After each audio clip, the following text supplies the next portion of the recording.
So I'm going to be ranking all the champions from worst to best based off current skill and resume. I've been meaning to make some ranking videos for a couple weeks now, but just haven't had the time to do it. But this is the first ranking video out of many. And yeah, it should be good because, you know, we just got a new champion. We're getting a new champ, so it's going to be fun to rank them off current skill and resume. All right. At number 8, it's good. All of you are going to be mad, but I mean, y'all got to deal with it. It's really true. Jon Jones. He is currently the worst champion off current skill and resume because this guy can't even be. I mean, I debated even putting him in this video. I should just put Tom Aspinall in because he's not really a champion at all. This guy has fought one time in the last 5 years. Probably one of the most embarrassing champions of all time. I don't even know how they haven't stripped his title away from him. This guy had one really good one against Sirgan and hasn't fought since. So yeah, he's by far number 8 on this list. He's so inactive, just doesn't fight, and you don't get respect if you don't fight. Obviously, he's the greatest fighter of all time. I never said he wasn't. He has a great resume, but off his current resume, the last 5 years, and him being a heavyweight champion, he's done nothing.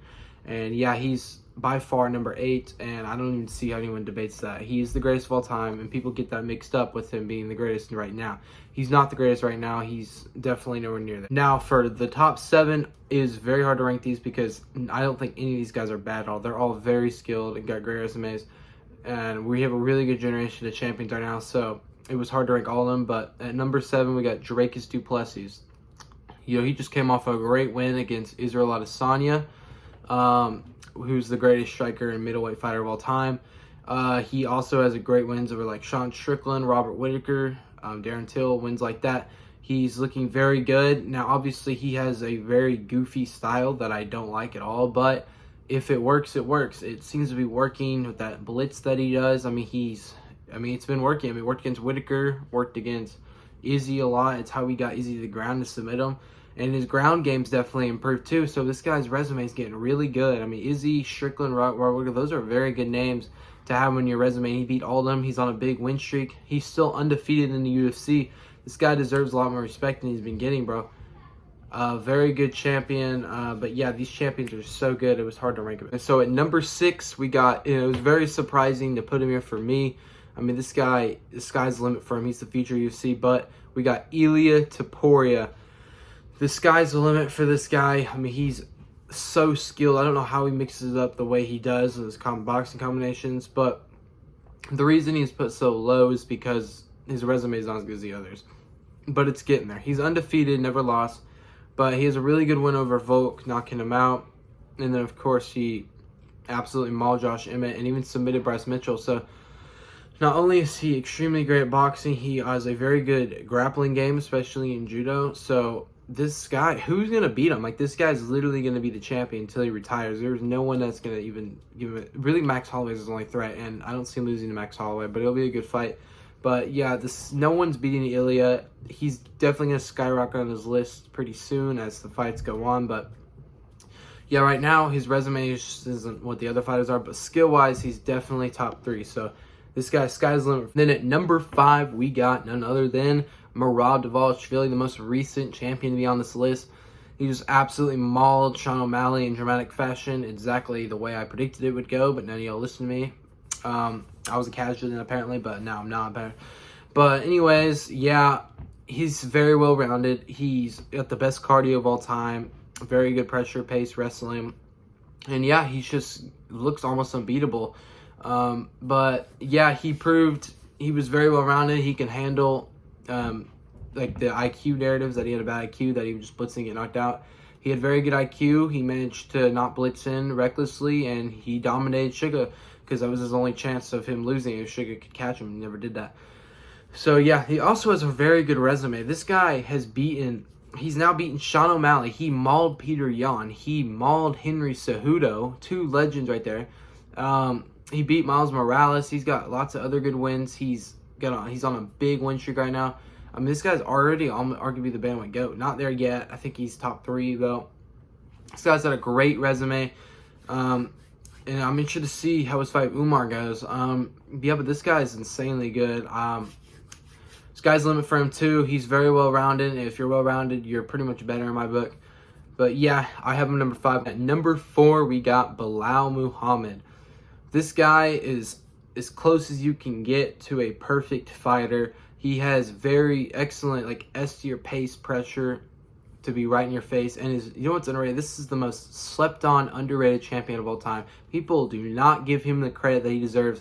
This guy, just look what he's done in his past resume. He just dominated Leon Edwards, and now people are saying, "Oh, Leon's a bum." I knew y'all would switch up on Leon after that.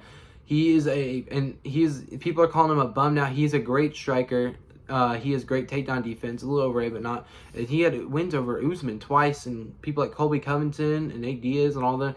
He had great wins, and people are not giving him his credit for that. Belal Muhammad also is a great boxer. Look what he done. He not only did he dominate Leon Edwards, which is very hard to do, he outstruck Stephen Thompson, one of the greatest strikers of all time, too.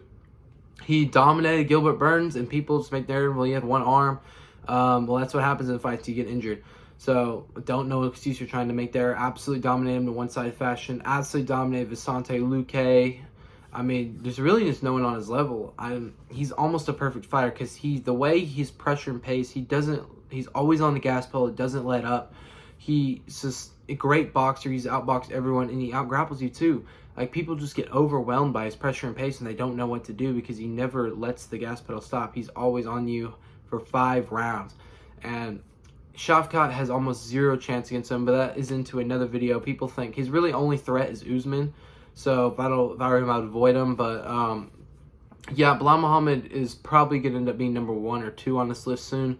But the reason he's this low is because he doesn't have any defenses yet. But he will. He has a great resume. He's on a big fight win streak, and he's super, super skilled. Arguably should be higher still, but these champions are just so good, so I can't really put him up yet. But he will eventually. You need to put respect on his name. Remember, number 3, the most underrated champion of all time, Alexandre Pantoja. Everyone just forgets he exists because he's in flyweight, and he doesn't really talk on the mic a lot, so he doesn't really have any aura. That's his problem. He has no ego, so he kind of hurts himself doing that. I really wish he spoke more on the mic, but yeah. He's already got 2 title defenses, which is more than almost all the other champions. He's very well rounded. He's got a great resume. Been in the UFC a long time. And he gets no respect because of his ego and stuff. But yeah, he deserves so much more respect. People need to start remembering his name because this guy could be champion until he retires. He obviously has a big challenge awaiting him because Kai France could beat him, serving for Tatsuro Tara. But I personally don't think they'll beat him. But I think it'll be very competitive. But this guy is on his way to be a go to flyweight. He's nowhere near there yet. But imagine if he beats Tara and Cara France. He's getting close.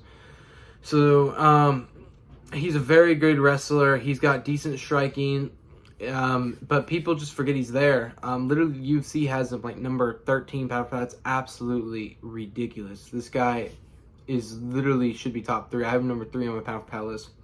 At least top 5.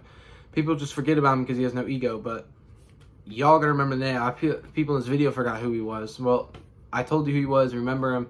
You need to fix your guys' pound for pound list because it's absolutely... Number 2 is very close, but we got Alex Pereira. Just look what this guy has done in such a short amount of time. It's absolutely very impressive. He's the best striker in the UFC, second best striker in the UFC, probably the second best striker of all time, too. The only problem with him is he got no grappling. If he had grappling, he'd be number 1 on this list, but he doesn't. So, he's got a great resume. He's already knocked out Prochazka twice. He's knocked out Jamal Hill. He knocked out Izzy. He beat Jan Blachowicz. I mean, this guy's just on a rampage. He can't be stopped. And the sky's the limit for him. They keep putting more high defenses in his way. He's now got a fight against Khalil Rountree in a couple of weeks. So yeah, this guy's going to be unstoppable. He's already been a double champ. This guy's not even been in the UFC for like 4 years yet. It's really impressive what he's been doing. Not a lot to say about him because people know who he is. People know what he's done. But yeah, I think number 2 is a good spot for him. Some people have him number 1. But if he really had grappling, he would be number 1. That's his problem. His skill is toward the bottom on this list. But it means striking kind of carries that. But yeah, his resume is probably number 2 or 1 because this guy is just insanely good. So don't think there's too much to be said about that. He's then at number 1. It's not really even close. Islam Makhachev. I already have him number 10 all time on my list, GOAT list. Yeah, he's pretty much the definition of a perfect fighter. If this was 2K, he'd be 99 overall. He's a great boxer. He's a great striker. He's like an S-tier grappler. He's got pretty decent cardio. Still needs to work on it a little bit, though. Yeah, don't know what has to be said about that. He's the best resume and the best skill on this list. Let's just bring up his resume. He beat Volk twice, including knocking him out. He just submitted Dustin Poirier. He submitted Charles Oliveira. Think about how hard that is to do, submitting Charles Oliveira. He beat Bobby Green. He beat Dan Hooker. He's just got lots of great wins. Yeah, this guy's going to retire the champ. I think there's a good chance he retires #1 all time. I think he'll at least be #3. He'll be in that GOAT list. Debatable if he's the greatest of all time. But he needs some more title defenses. He's got 3 now. He needs to fight more lightweight. So I don't know how he's going to be double champ, though, because Belal's in his way. He said he would never fight Belal, but I could see a dream fight with him and Ilia. That'd be so fun to watch.